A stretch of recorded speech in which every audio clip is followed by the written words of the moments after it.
జై సురాజ్.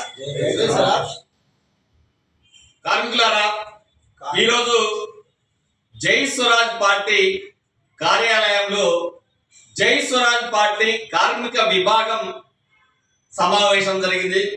కార్మిక విభాగం అధ్యక్షులు గోల్కొండ రత్నం గారి ఆధ్వర్యంలో ఇదే సందర్భంగా కొత్త కమిటీని కూడా నియమించుకోవడం జరిగింది. అయితే కార్మిక సంఘము, అసంఘటిత కార్మిక నాయకులు, జై స్వరాజ్ పార్టీ ఇక్కడ సమావేశమై అనేక కార్మికుల యొక్క అనేక సమస్యలను చర్చించి స్థూలంగా కొన్ని డిమాండ్లను ఈ రాష్ట్ర ప్రభుత్వానికి జై స్వరాజ్ పార్టీ కార్మిక విభాగాల ఆధ్వర్యంలో మేము ఈ ప్రభుత్వం ముందు పెట్టదలుచుకున్నాం.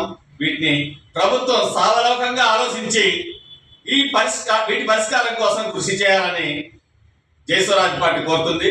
ఇందులో ప్రధానంగా తెలంగాణలో లక్షలాది మంది, సుమారు 1 కోటి మంది అసంఘటిత కార్మికులు ఉన్నారనే ఒక అంచనా ఉన్నది.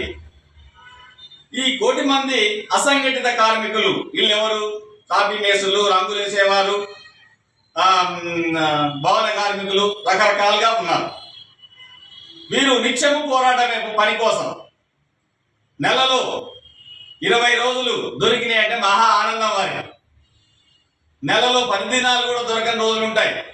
రోజు పొద్దున్న లేచి అడ్డాల మీదకి వచ్చి కూలి కోసం ఎదురు చూడటమే. ఎక్కడ పని దొరుకుద్దా, ఏడ దొరకదా ఏమిటనేది. ఆ వచ్చిన అరకొర 10 దినాలతో వచ్చిన పైసలతో ఆ నెల గడవడం చాలా కష్టంగా ఉంటుంది. పైగా కిరాయి బతుకులు, ప్రతిదీ సమస్యనే. దీనికి తోడు కొత్తగా అసంఘటిత కార్మికులకు పుండు మీద పుట్రపడ్డట్టుగా ఇతర రాష్ట్రాల నుంచి రోజుకి వేలాది మంది స్థానికేతర కార్మికులు ఇక్కడికి వస్తున్నారు. దానివల్ల వీరికి పని దినాలు దొరకటం లేదు. దొరికినా కానీ నాణ్యమైన పని దినాలు దొరకటం లేదు. అంటే నాణ్యమైన అంటే శ్రమకు తగ్గ వేతనం లభించటం లేదు, డిమాండ్ పెరగటం వల్ల. కాబట్టి ఒకటే, కార్మికులు ఈ సమాజ నిర్మాణంలో భాగము. కార్మికులు ఈ సమాజ నిర్మాణానికి వాళ్ళ చెమట, రక్త చుక్క ఉన్నది. కాబట్టి తెలంగాణ ఒక స్వర్ణ తెలంగాణగా, లేకపోతే అభివృద్ధి తెలంగాణగా మారుతున్నది. కాబట్టి ఈ అసంఘటిత కార్మిక రంగాన్ని కాపాడుకోవాలంటే అసంఘటిత కార్మిక రంగం, భవన నిర్మాణ కార్మికులకు, అలాగే ఎన్ని రకాల అసంఘటిత కార్మిక రంగాల విభాగాలు ఉన్నాయో వారి అందరికి కూడా ప్రభుత్వం తప్పనిసరిగా నెలకి 10 పని దినాలు కల్పించాలి. వారు చేసుకునే నెలకు 30 పని దినాలు చేస్తారా, 15 చేస్తారా, లేదా గవర్నమెంట్ మినిమం ఇన్ని పని దినాలు చేసిన వారికి 10 దినాలు మేము ఇస్తామని నిర్ణయం తీసుకోవాలి. దానికి ఈ రాష్ట్రంలో ఉన్నటువంటి అసంఘటిత కార్మిక రంగాలందరినీ ఐడెంటిఫై చేసి ప్రభుత్వ లేబర్ కమిషన్ ఆధ్వర్యంలో వారందరికీ లేబర్ కార్డు ఇవ్వాలి. ఆ లేబర్ కార్డులో స్థానికులని, స్థానికులు కానటువంటి స్థానికేతరులని చెప్తూ లేబర్ కార్డు ఇచ్చి ప్రతి గవర్నమెంట్ ఇచ్చినటువంటి లేబర్ కార్డు తీసుకున్నటువంటి, ఐడెంటిటీ కార్డు తీసుకున్నటువంటి ప్రతి అసంఘటిత కార్మికుడికి నెలకి 10 రోజుల పని దినాలు కల్పించాలి.